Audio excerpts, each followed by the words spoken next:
Oh, oh boy, oh boy, oh boy, do I really need my Dunkin' Donuts coffee this morning. Listen, it is Tuesday, May 10th, 2022, and I am Kenny Polcari, your host of the party, and here's what you need to know about what happened yesterday and what's happening today. Stocks got smushed yesterday, but today they are looking to rally. Oil continues to come under some pressure, the global slowdown, the China story, but don't discount the stronger dollar and the role that plays. Buy the dip. What do you think the buyers have been doing all along? You think the sellers have been selling into nobody?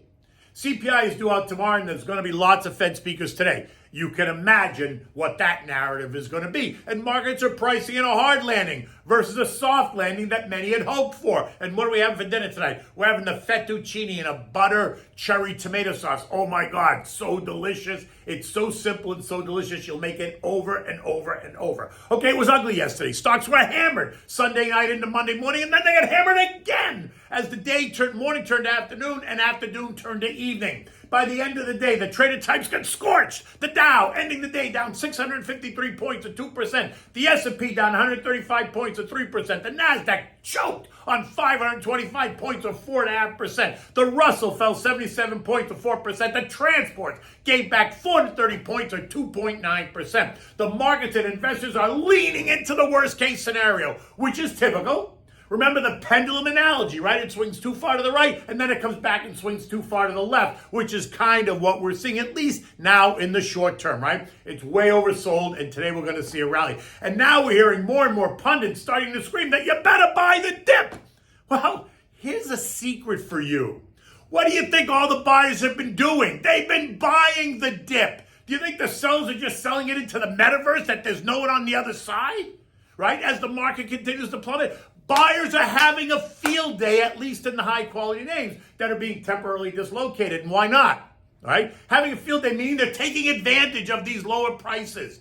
They're not defending the position because why should they? The sellers are panicking, and the buyers know that. And they aren't worrying because when this turns, and it will be the buyers who did not participate on the way down that will be the ones too anxious to get in for fear of missing out. And this will force the prices higher as sellers then choose not to stand in the way either. Remember, that works both ways, right? It works on the downside, it works on the upside. I mean, think of Apple. It's down 15% in the last month. Microsoft down 23% since January. Where are these stocks going in the long term? I mean, Apple produces $100 billion every quarter. Think about that. Nvidia down 50%, JP Morgan down 28%, State Street down 34%, Express down 19%, all since January. Johnson & Johnson down 7%, Procter & Gamble down 7% since mid-April, and ExxonMobil is down 8% in 2 weeks. I mean, talk about long-term opportunities. When the market stabilizes, these names will skyrocket. Remember, good stocks get taken down when they start throwing everything out the window. Large cap multinationals will suffer at the end of the cycle because it's easy to sell them and raise cash, and it's usually the final step before that complete meltdown and capitulation. My friend Ron Insani yesterday pointed out that there were 957 new 52-week lows on the New York Stock Exchange yesterday. That's 31% of the listed companies. That means that's getting very close to everything getting thrown out, including the kitchen sink. Now, what is clear is the idea that investors are pricing in a hard landing because of the soft data. Forward guidance comments in the earnings report suggest weak demand going forward. That's the highest level since April 2020, excuse me. Foot traffic in malls is beginning to slow. Analysts cutting year-end profit estimates. That's not bullish. Slowing services PMIs are not good since we're a 75% services economy. Rising interest rates will bring home price speculation to stall mode, if not force it into reverse in some parts of the country. And we're already seeing that as 30-year mortgage rates for conforming loans hit 5.6%. Average hourly wages are up 5.5%, yet inflation's up 8.5%. So guess who loses there? All this is interest rate increases and balance sheet reductions hasn't even begun yet. Just wait until rising Fed fund rates cause 10-year treasuries once again to surge while they try to roll $95 billion a month off of the balance sheet, hoping that nobody's paying attention. And then there are the 10-year treasuries. They surged to 3.2% yesterday before settling back into end of day at 3.03%. And that does make sense. As yields ticked at 3.2, money flowed into the bond market as investors locked in treasury rates that they hadn't seen in years. And that money forces prices of treasuries up, and then the yields end up coming down, which is why yields ended the day at 3.03. And they're trading right there this morning, right? They might even try to test 3%. The VIX settled up 15% to end the day at 34.75, but not before it traded as high as 35.50. But it needs to get to 40 to really suggest the beginning, at least, of capitulation. We're not there yet. Oil fell by 7.5% or $8.35 a barrel because they created hysteria over China's continued COVID lockdowns is once again going to destroy demand. In addition, don't discount the strong dollar. The dollar has advanced by 6.25% since April 1st and is now trading at 103.67, up from 98. A strong dollar, just FYI, will also impact the stock market negatively, which is what you've seen, right? It tends to slow global economic growth, and it translates to what appears to be lower corporate profits, because when the big multinationals convert foreign currency earnings into stronger dollars, they get fewer dollars. Now, while that statement is true, it makes zero sense to me because analysts know this. So it should be built into their estimates, and their projection should not be a surprise, right, to any analyst that's doing their job. So when you hear them talking about a stronger dollar impacting stock prices, make sure you understand the context. If the company's international business is in decline and foreign currency revenues are down, then when they convert the lower revenues into stronger dollars, it appears even worse. But again, any analyst worth his or her weight would identify that before it happens. So it should once again be no surprise to investors. So I really discount that, but they're going to start talking about it. So just FYI. After the bell stopped ringing yesterday, we surveyed the damage, and the only things that were green were the contra trades. The dog was up 2%. The PSQ was up 4%. SH up 3.2%. The SARC, which is the short ARC fund, just skyrocketing, right? Energy was down 8%. Real estate down 4 and 7%. Consumer discretionary down 4.25%. Basic materials down 3%, tech down 4%, communications down 2.6%, healthcare down 2.6%, financials down 2.4%, industrials down 2.4%, utilities were just off by 0.7%, and consumer staples ended the day flat, which was a huge win on such a down day. What have I been telling you? There is no economic data today that's going to drive the tone, but tomorrow is going to bring us the April CPI Consumer Price Index report. Yesterday, I told you what the expectation is for the report. And I also said that I would be surprised if it came in weaker, as the estimate suggested. Why? Because prices are surging everywhere. Last month's PPI report came in well ahead of the expectations, and that means that CPI has to increase. It's illogical for it not to increase. So this idea that CPI is going to be lower than last month is convenient for the Fed, but it's difficult to believe is a truth. Now, to be fair, it usually takes about 6 weeks for higher PPI prices to make their way into higher CPI prices. So maybe we won't see those increases until the June report, but beware, because higher prices are coming. There's no two ways about it. In any event, the market action of late has repriced the risk that it sees ahead. The NASDAQ, the biggest loser, is now down 26% year to date, while the Russell and small and mid caps are off 22%. Both of those indexes in bear market territory. The S&P is down 16%, the transports are down 12%, and the Dow is down by 11%. The S&P is now trading at 17.5 times 2022 earnings. That's down from 24.5% at the end of 2021, and that makes sense. Valuations have to change. We've been talking about it for months now. I told you this. So again, why is anybody surprised that it happened? Yes, it was swift. Yes, it was vicious. But prices are no longer trading at ridiculous valuations. Valuations that don't make sense in a rising rate environment. The market is doing the work for the Fed. It is pricing in what it thinks the Fed needs to do to meet their mandate of price stability. Now look, could there be further downside? Of course there could be. Don't kid yourself. There's been lots of internal damage done to the broader market, so it's going to take time to repair it. But in that damage is opportunity.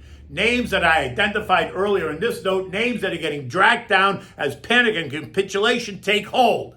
Yesterday, we pierced 4,000 on the S&P to trade as low as 39.75, leaving us just about 175 points or 4% away from 3,800, a level that many street analysts and strategists identified as support. The macro data in the next couple of weeks and months is going to dictate the next move, right? Now, to begin the recovery process, we're going to need to see inflation not only peak, but start to decline. because peaking and remaining at peak levels, 9%, ain't going to do it. It needs to roll over and die. It needs to roll over and decline, something I don't see happening right now. So while I remain a buyer, I remain a cautious buyer, right? Value camp. If we get a burst higher, it's okay because I'm invested and I'm participating. I'm not missing the boat. So there's no fear of missing out. It's just part of the long-term plan, right? Which is why I say make a plan and stick to it. European markets like U.S. markets are all high this morning. Markets across the region were up about 0.75%. Not huge, but they are up, right? So that's a plus. Now look, stocks are going to trade higher today, right? We've been well oversold, so they're going to trade higher. But ask yourself, has anything really changed other than stock prices? We still have inflationary concerns. There's still central bank concerns. There's still a war in Ukraine that's only getting worse as Vlad prepares to prepare an attack on Odessa. There's still COVID concerns. There are still energy concerns and supply chain concerns. But today, the markets are going to focus on the dislocated stock prices. So run with it. Don't fight it. Watch the names I identified earlier to see how they perform today. Oil this morning is down 1.8% or $1.80 as the recession story and the China COVID story continue to drive prices. The stronger dollar is also helping to bring it down. Now, the COVID thing, I ain't buying it. But China's reaction is and will cause further disruption to the global supply chain. All the more reason we need to smarten up and move away from being so damn dependent on China.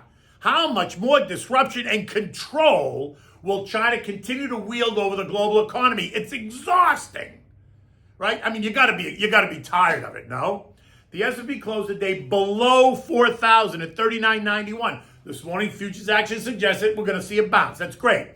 I suspect that 4,062, which should have been support, will prove to be a little bit of resistance. Recall what I said yesterday. A breach of that level on the way down, which happened early in the morning, has now set the algos on fire and ignited a new round of sell orders. That was yesterday. Buyers will not stand in the way. And guess what? They didn't.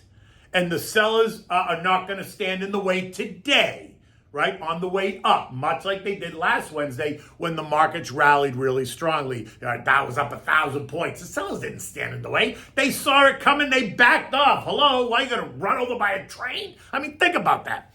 I also suspect that they're going to do everything they can to downplay tomorrow's CPI report, attempting to focus on the estimated slight improvement that they're calling for, making it out to be more than what it is. So 4,062 on the S&P will be the level to watch today. If we pierce it on the way up, the algos will kick in again, and then you'll see the surge higher. Cleveland's, today we're going to get Fed speak. Cleveland's Loretta Mester, Atlanta's Rafi Bostic, and New York's Johnny Williams and Fed Governor Chris Waller all expected to speak at different times today. Bostic will speak again on Wednesday, and on Thursday we're going to hear from San Fran's Mary Daly, right? Fed President Mary Daly, and do I need to remind you what the narrative is going to be? Oy. Anyway, okay, so now what's for dinner? This is so simple and it's so delicious. It's fettuccine with cherry tomatoes, butter, and Parmigiana cheese. It's not difficult to make. You're not going to find this your favorite Italian restaurant because it's not considered fancy enough. But once you make it, it will be a fan favorite. You will make it again and again, and then maybe even again. Right? There's nothing too difficult about it. For this, you need 1 pound of fettuccine, 3 pints of cherry tomatoes, right? You're going to slice them in half. You need 1 large Spanish onion, a Vidalia onion if you can get it, 1 stick of butter, 1 full stick of butter, fresh chopped parsley, and fresh chopped basil. And then you always need fresh grated Parmigiana cheese. This whole thing should cost you about $25 to feed a family of 4. Now, you're going to start by bringing a pot of water to a pot of salted water to a rolling boil. As you always do, put it on the back burner. Now, in a large, like say 14-inch skillet, you're going to add the stick of butter and let it begin to melt. Now add the diced onion and saute it for about 5 to 8 minutes, right? Keep the heat on medium. You don't want to burn the onions and you don't want to burn the butter. Now add the sliced cherry tomatoes. Season it with salt because it'll bring out some of the water. Let it cook for 15 or 20 minutes. You want to turn the tomatoes. They'll start to break down. They'll start to make some juice, right? You want to keep the heat on medium. Then you're going to take the back of a slotted spoon maybe, and you're going to crush some of them, not all of them, just some of them, because that will help to make the sauce. Because then you want some that are still, chunky and tomatoey. Now, you're going to add the fettuccine to the salted water. You're going to cook it till it's al dente, maybe 8 minutes or so. Taste it. When the pasta is about ready, you're going to take 2 ladles of pasta water, and you're going to add it to the tomatoes.